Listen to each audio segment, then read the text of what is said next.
কখনো মানুষের জীবনে স্থায়ী থাকে না। হঠাৎ একদিন ইকরার মা খুবই অসুস্থ হয়ে পড়লেন। গ্রামের ডাক্তার দেখানো হলো, ওষুধও চলল, কিন্তু কোনো লাভ হলো না। কয়েকদিন মৃত্যুর সাথে লড়াই করার পর তিনি পৃথিবী ছেড়ে চলে গেলেন। মায়ের মৃত্যুতে ইকরা যেন ভিতর থেকে ভেঙে পড়ল। আগের মতো হাসতো না, চুপচাপ বসে থাকতো।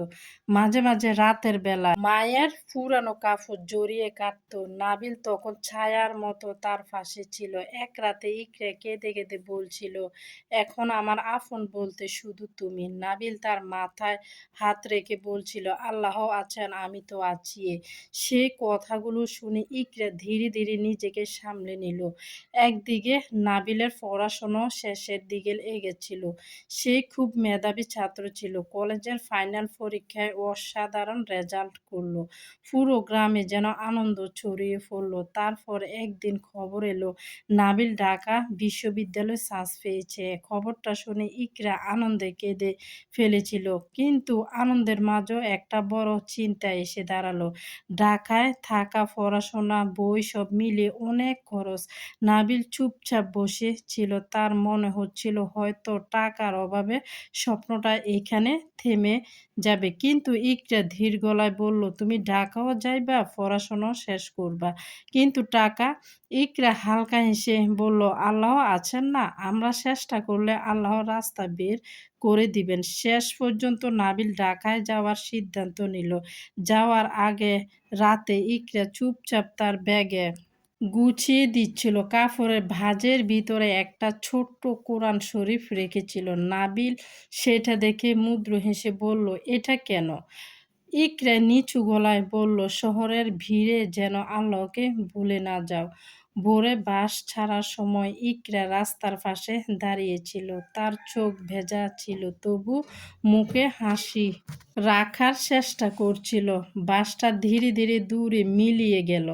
ইকরা অনেকক্ষণ পর্যন্ত সেদিকে তাকিয়ে রইল।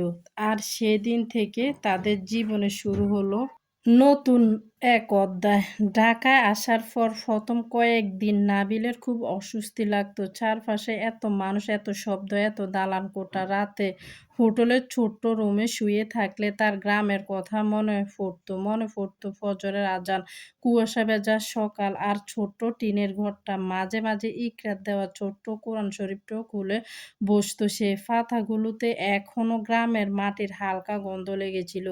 এদিকে গ্রামে বসে ইকরা একে সব সামলাতে শুরু করলো। ভোরে উঠে গরুকে খাবার দেওয়া, খেতে কাজ, বাজারে যাওয়া, সবকিছু আগে যেটা দুইজনে মিলে করতো, এখন সেটা একে করতে হতো তাকে। তবুও ইকরা কখনো কষ্টকে বোঝা মনে করতো না, কারণ তার বিশ্বাস ছিল একদিন সব ঠিক হয়ে যাবে। রাতে নামাজ শেষে শুধু আল্লাহর কাছে দোয়া করত, হে আল্লাহ, আমার স্বামীকে সফল করে দিন। ঢাকায় নাবিল পড়াশোনায় খুব ভালো করতে লাগলো।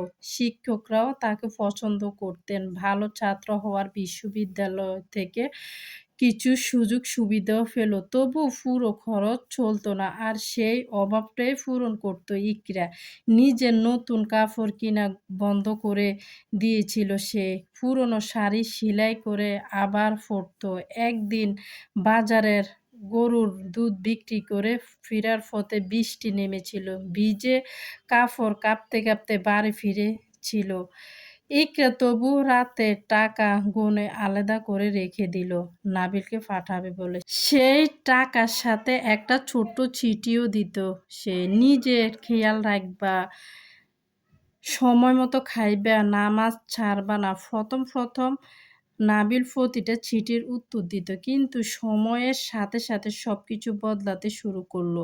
বিশ্ববিদ্যালয়ে তার নতুন বন্ধু হলো, নতুন পরিবেশ, নতুন জীবন। ধীরে ধীরে শহরের চাকচিক্যে তাকে টানতে লাগলো। আর তখনই তার পরিচয় হলো হানিয়ার সাথে।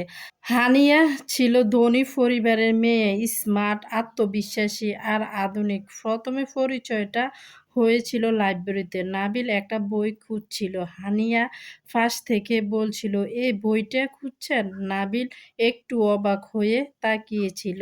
জি। হানিয়া বইটা এগিয়ে দিল। হেসে বলল, "আপনি ক্লাসে সবসময় ১ম বেঞ্চে বসেন না?" সেই দিনের পর থেকে মাঝেমধ্যে কথা হতো।